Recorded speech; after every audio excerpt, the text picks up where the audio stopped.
कृष्ण प्रभु जी, सब सबके श्री चरणों में दंडवत प्रणाम। तो कल हमने पढ़ा और जाना कि कैसे तृणावर्त का हमारे नन्हे से बाल गोपाल ने अंत कर दिया। तृणावर्त एक बवंडर के रूप में आया था, पूरे वृंदावन को घेर लिया था बवंडर के रूप में। उसने एकदम से हमारे छोटे से बाल गोपाल को उठाया और एकदम सागर के ऊपर उड़ गया, ठीक है। लेकिन तब हमारे बाल कृष्ण ने वही किया जो उन्होंने माता यशोदा के रूप में, माता यशोदा के साथ जिस लीला की, अपनी भावी लीला की हिंट दे दी थी। क्या थी वो? अपने शरीर को इतना भारी कर लेना कि कोई उठा ना पाए। माता यशोदा ने उठाया, उन्होंने भारी किया और एकदम से माता यशोदा ने नीचे रख दिया। अब तृणावर्त के गोद में जब हमारे नन्हे से बाल गोपाल थे, इतना उन्होंने अपने आप को भारी कर लिया, वो उसको लेके नीचे गिर पड़े, एकदम धड़ाम से गिर के उनके थोड़े बहुत चित्रे भी उड़ गए, ठीक है। और वहां पे हमारा पिछले वाला चैप्टर और लीला कल एंड होता था। अब आज जो मैं स्टार्ट करने जा रही हूँ उसका नाम है विराट रूप का दर्शन।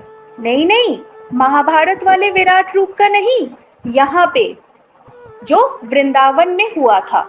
तो चलिए शुरू करते हैं। हरे कृष्णा। सुनिएगा जरूर सब ध्यान से। विराट रूप का दर्शन।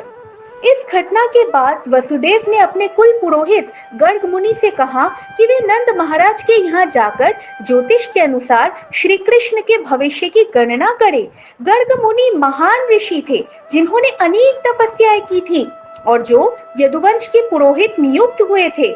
जब गर्ग मुनि नंद महाराज के यहाँ पहुंचे तो वे उन्हें देखकर परम प्रसन्न हुए और तुरंत ही हाथ जोड़कर खड़े हो गए तथा उन्होंने उनका सादर अभिवादन किया। उन्होंने गर्ग मुनि का इस भाव से स्वागत किया मानो कोई ईश्वर या श्री भगवान की पूजा कर रहा हो। उन्होंने उन्हें उत्तम आसन दिया और जब वे बैठ गए तो उनका हार्दिक स्वागत किया। उन्हें अत्यंत विनम्र भाव से संबोधित करते हुए नंद महाराज ने कहा, हे ब्राह्मण, इस गृहस्थ के घर आपका आगमन केवल प्रकाश प्रदान करने के लिए हुआ है। हम सदैव गृहस्थी के कार्यों में लगे रहते हैं जिससे आत्म साक्षात्कार के वास्तविक कार्य के लिए हमें अवसर ही नहीं मिल पाता। हमारे घर में आपका पदार्पण हमें आध्यात्मिक जीवन के विषय में किंचित ज्ञान प्रदान करने के निमित्त हुआ है। आपका गृहस्थों के घर पधारने का इसके अतिरिक्त कोई अन्य प्रयोजन नहीं हो सकता।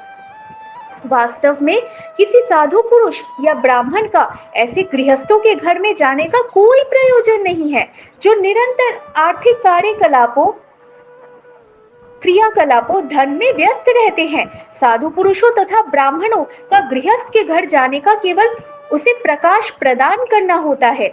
यदि कोई यह पूछे कि गृहस्थ जन ज्ञान प्राप्ति के लिए किसी साधु पुरुष या ब्राह्मण के पास क्यों नहीं जाते, तो इसका उत्तर यही होगा कि गृहस्थ जन अत्यंत संकुचित हृदय वाले होते हैं। सामान्यतया गृहस्थ जन सोचते हैं कि उनका प्रधान कार्य पारिवारिक मामलों में व्यस्त रहना है और आत्म साक्षात्कार या आध्यात्मिक ज्ञान का प्रकाश गौण है। केवल दयावश ही साधु पुरुष तथा ब्राह्मण जन गृहस्थों के घर जाते हैं। नंद महाराज ने गर्ग मुनि को ज्योतिष विज्ञान के सबसे बड़े पंडित कहकर संबोधित किया। सूर्य या चंद्र ग्रहण जैसी घटनाओं के विषय में फलित ज्योतिष की भविष्यवाणियां आश्चर्यजनक गणनाएं हैं और इसी विज्ञान विशेष के द्वारा मनुष्य भविष्य को स्पष्ट रूप से समझ सकता है। गर्ग मुनि इस ज्ञान में पटु थे। इस ज्ञान के द्वारा यह जाना जा सकता है कि मनुष्य के विगत कर्म क्या थे जिसके परिणाम स्वरूप मनुष्य इस जीवन में सुख या दुख भोग रहा है। ओके, आजकल के जो ब्राह्मण या फिर हम जिन्हें ज्योतिष कहते हैं वो इतने केपेबल नहीं है कि ऑलमोस्ट सब कुछ एज इट इज बता दे। तब के जो ज्योतिष और ब्राह्मण होते थे वो काफी ज्ञानी और काफी एम्पावर्ड हुआ करते थे, क्योंकि एंड में क्योंकि काफी सारे जो ब्राह्मण थे वो वैष्णव मतलब भगवान विष्णु के पूजा किया करते थे या फिर वैष्णव भी होते थे। तो अत्यतः वो बहुत ज्यादा पावरफुल होते थे, और जो वैष्णव नहीं भी होते थे, क्योंकि वो ब्राह्मणों के सारे संस्कार फॉलो करते थे, तो वो काफी एम्पावर्ड होते थे। बट आज के ज्योतिषों को तब के ब्राह्मणों से कंपेयर करना मूर्खता होगी बहुत बड़ी, सो ऐसा मत कीजिएगा। चलिए आगे बढ़ते हैं। नंद महाराज ने गर्ग मुनि को सर्वश्रेष्ठ ब्राह्मण भी कहा। ब्राह्मण वह है जो परमेश्वर के ज्ञान में दक्ष हो। परमेश्वर के ज्ञान के बिना मनुष्य ब्राह्मण नहीं माना जा सकता। तो यहाँ पे ये मिसकंसेप्शन तो क्लियर हो जाता है कि जिसने जनेऊ धारण कर रखा है वो ब्राह्मण है, या फिर जो जन्म से ब्राह्मण के घर में होता है वो ब्राह्मण होता है। नहीं जी, वो ब्रह्म बंधु कहलाते हैं, मतलब ब्राह्मण के रिलेटिव्स। इस प्रसंग में प्रयुक्त सही शब्द ब्रह्म विदाम है, जिसका अर्थ है वे पुरुष जो परमेश्वर को भली भांति जानते हैं। एक दक्ष ब्राह्मण अन्य उपजातियों, क्षत्रिय तथा वैश्यों को सुधारने की सुविधाएं प्रदान कर सकता है। शूद्र कोई संस्कार संपन्न नहीं करते। ब्राह्मण को क्षत्रिय तथा वैश्य का गुरु या पुरोहित माना जाता है। नंद महाराज जाति के वैश्य थे और वे गर्ग मुनि को सर्वोच्च ब्राह्मण मानते थे। अतः उन्होंने अपने दोनों धर्मपुत्रों श्री कृष्ण तथा बलराम को संस्कार कराने के लिए उन्हें समर्पित किया।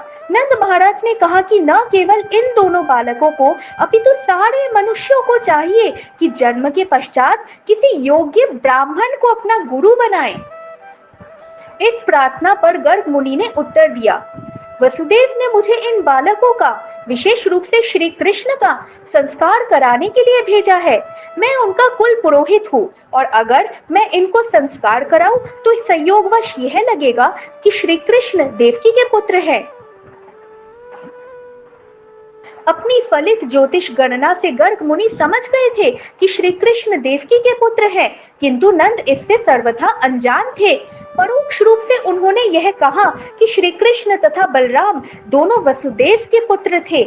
बलराम वसुदेव के पुत्र रूप में विख्यात थे, क्योंकि उनकी माता रोहिणी विद्यमान थी, किंतु श्री कृष्ण के विषय में नंद को ज्ञात न था। गर्ग मुनि ने अप्रत्यक्ष रूप से यह प्रकट कर दिया कि श्री कृष्ण देवकी के पुत्र हैं।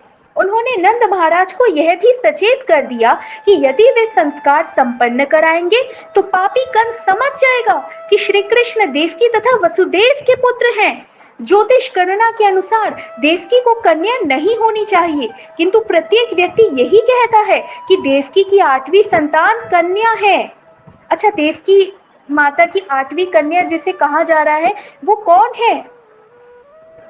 बोलिए। योग माया जी। हाँ, जो आगे चलकर दोबारा जन्म लेंगी एस सुभद्रा मैया। इस प्रकार गर्ग मुनि ने नंद महाराज को सूचित किया कि कन्या तो यशोदा के उत्पन्न हुई थी और श्री कृष्ण देवकी से उत्पन्न थे, और वे परस्पर बदल लिए गए थे। उस कन्या या दुर्गा ने भी कंस को सूचित किया था कि उसे मारने वाले बालक के अन्यत्र जन्म ले लिया है। गर्ग मुनि ने कहा, यदि मैं आपके पुत्र का नामकरण संस्कार करता हूँ और यदि वह उस कन्या द्वारा कंस के प्रति की गई आकाशवाणी को पूरा कर देता है, तो संभव है कि वह पापी असुर आकर नामकरण के बाद इस बालक का भी वध कर दे। अतः मैं इन सभी भावी विपत्तियों का उत्तरदायी नहीं बनना चाहता। आज के लिए इतना ही प्रभु जी। हरे कृष्णा हरि हरि।